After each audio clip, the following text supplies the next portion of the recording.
Dear friends, ఎలా ఉన్నారు? నేనైతే చాలా హ్యాపీగా ఉన్నాను. మీరందరూ కూడా హ్యాపీగా ఉండాలని మనస్ఫూర్తిగా కోరుకుంటూ, దిస్ ఈజ్ యువర్ పని మోటివేషనల్ స్పీకర్ మోటివ్ మాటకు స్వాగతం, సుస్వాగతం. ఫ్రెండ్స్, మనకి ప్రపంచమంతా లాక్డౌన్ అయిన కారణంగా మనకి అన్ని సర్వీసులు రద్దయిపోయినాయి. ప్రపంచవ్యాప్తంగా లాస్ట్కి విమాన సర్వీసులు కూడా రద్దయిపోయినాయి.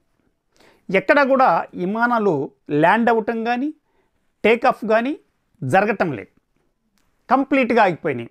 కానీ అదే సమయానికి అమెరికాలో బయలుదేరినటువంటి ఒక విమానం, ఇంటర్నేషనల్ ఎయిర్పోర్ట్ నుంచి బయలుదేరినటువంటి ఒక విమానం యూరోప్ మీదుగా, రష్యా, చైనా మీదుగా భారత్కు రావాల్సి ఉంది. అయితే ఆ విమానం యూరోప్లోకి ఎంటర్ అవుతున్న టైంలో లాక్డౌన్ ప్రకటించారు.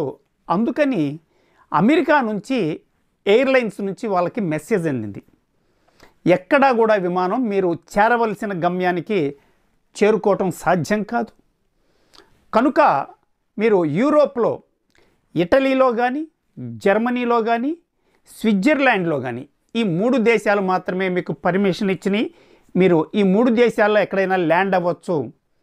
కనుక మీరు తిరిగి మళ్ళీ ఫర్దర్ ఇన్స్ట్రక్షన్స్ వచ్చేంత వరకు ఈ విమానంలో ఉన్నటువంటి ప్రజలందరూ కూడా ఈ 3 దేశాల్లో ఎక్కడైనా దిగి ఉండవచ్చు.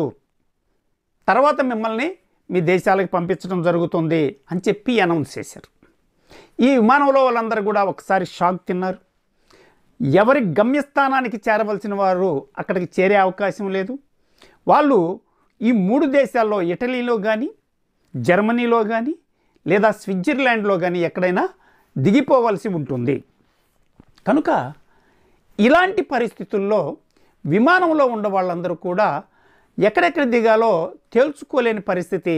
అప్పటికప్పుడు డెసిషన్ తీసుకొని దిగవలసిన పరిస్థితి వచ్చింది. ఫస్ట్ అది ఇటలీలో ల్యాండ్ అయింది.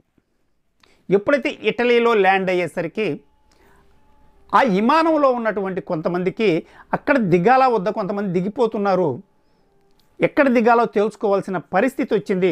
అయితే అదే విమానంలో ఒక అన్ని దేశాల అనుభవం ఉన్నటువంటి ఒక వ్యక్తిని అందరూ ప్రశ్నిస్తున్నారు, ఆయా దేశాల గురించి మేము ఎక్కడ దిగితే బాగుంటుంది అని. ఆ క్రమంలో ఒక వ్యక్తి వచ్చి ఆ పెద్ద ఆయన దగ్గరికి వచ్చి, సార్ నమస్తే, నమస్తే చెప్పండి, నేను ఇటలీలో దిగాలనుకుంటున్నాను, ఇక్కడ ప్రజలు ఎలాంటి వాళ్ళు అని అడిగాడు. దానికి ఆ పెద్ద మనిషి ఎస్, మీ దేశంలో ప్రజలు ఎలాంటి వాళ్ళు అని ఎదురు ప్రశ్న వేశాడు. మా దేశంలో వాళ్ళందరూ మంచివాళ్ళు కాదండి, నెగిటివ్ పీపుల్, ఎవరికి సహాయం చేయరు, అందరినీ మోసం చేసి బ్రతకాలనుకుంటారు, దుర్మార్గమైనటువంటి స్వభావం కలిగిన వాళ్ళు మా దేశంలో మంచి వాళ్ళు అసలు లేనే లేరని చెప్పాడు.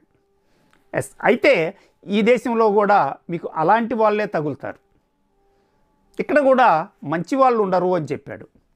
దాంతో ఇటలీలో దిగటం మానుకొని ఆ పెద్ద మనిషి పక్క సీట్లోనే ఈయన కూర్చుండిపోయాడు. ఈ లోపల ఇంకొక వ్యక్తి వచ్చి, సార్ నమస్తే, నమస్తే చెప్పండి, నేను ఇక్కడ దిగాలనుకుంటున్నాను, ఇక్కడ ప్రజలు ఎలాంటి వాళ్ళు అని అడిగాడు. మీ దేశంలో జనం ఎలాంటి వాళ్ళు అని చెప్పి ఎదురు ప్రశ్న వేశాడు ఆ పెద్ద ఆయన. దానికి అతను, మా దేశంలో వాళ్ళందరూ చాలా మంచివాళ్ళు, చాలా మంచి హృదయం ఉన్నవాళ్ళు, 10 మందితో కలిసిమెలిసి ఉంటారు, పక్కవాడికి సహాయం చేస్తూ ఉంటారు, చాలా మంచి లక్షణాలు ఉన్నటువంటి ప్రజలు మా దేశ ప్రజలు అన్నాడు. ఎస్, అయితే ఈ దేశంలో వాళ్ళందరూ కూడా అలాంటి వాళ్ళే ఉన్నారు, మీరు ఇక్కడ దిగిపోవచ్చు అన్నాడు.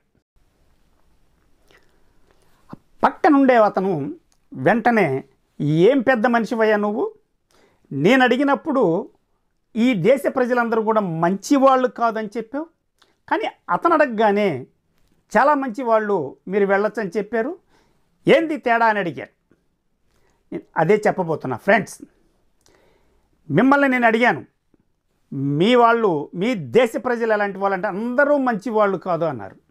అతన్ని అడిగాను, అందరూ మంచివాళ్ళు అని చెప్పాడు. అంటే ఇక్కడ ఈ దేశ ప్రజలు ఎలాంటి వాళ్ళు అనేదానికంటే కూడా ఆ ప్రజల్ని మనం ఎలా చూస్తున్నాము అనేదే ఇక్కడ ప్రధానమైన విషయం. మీరు ఒక మనిషిలో ఉన్న చెడునే చూస్తున్నారు కాబట్టి మీకు అందరూ చెడ్డగా కనిపిస్తున్నారు. అతను అందరిలోనూ మంచిని చూస్తున్నాడు కనుక అతనికి అందరూ మంచిగా కనిపించారు. కనుక ఫ్రెండ్స్, ఆయన ఎక్కడికి వెళ్ళినా ప్రజలందరూ మంచిగానే కనిపిస్తారు. మీరు ఎక్కడికి వెళ్ళినా ప్రజలందరూ చెడ్డగానే కనిపిస్తారు. కనుక ఎక్కడ కూడా ప్రజల్లో మంచి వాళ్ళు చెడ్డవాళ్ళు ఉండరు. మనం చూసే దృష్టిలోనే ఉంటుంది మంచి చెడు. అందుకనే అతనికి అలా చెప్పాను, మీకు ఇలా చెప్పానని చెప్పాడు.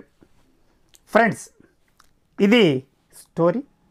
ఈ స్టోరీ నుంచి మనం నేర్చుకోవాల్సింది ఏంటంటే, ఎక్కడా కూడా మనం చూసే దృష్టిలో లోపం ఉంటుంది తప్ప నిజానికి ప్రజల్లో లోపం ఉండదు. మీరు ప్రజల్లో లోపాన్ని వెతికితే మీకు ప్రజలందరూ లోపభూయిష్టంగా కనిపిస్తారు, చెడుగానే కనిపిస్తారు. ఎక్కడ దాకా ఎందుకు, మీరు దేవుడిలో కూడా చెడునే చూస్తే మీకు చెడే కనిపిస్తుంది ఫ్రెండ్స్. కనుక మనం మంచి చూస్తున్నామా చెడు చూస్తున్నామా అనే దాన్ని బట్టి ఉంటుంది తప్ప ఎక్కడా కూడా చెడ్డవాళ్ళు ఉండరు, అందరూ మంచిగానే ఉంటారు. ఫ్రెండ్స్, మనం సక్సెస్ అవ్వాలి అంటే, మనం దేంట్లో అయినా విజయం సాధించాలంటే మన ఎదుటి వారిలో మంచిని చూసినప్పుడు మాత్రమే అది సాధ్యమవుతుంది. కనుక ఈ రోజు నుండి ప్రజలందరూ మంచి వాళ్ళే, వాళ్ళందరిలో మంచినే చూద్దాం ఫ్రెండ్స్. ఇది ఈరోజు వీడియో. మరొక వీడియోలో మరో రోజు కలుద్దాం. అంతవరకు సెలవు. Thank you.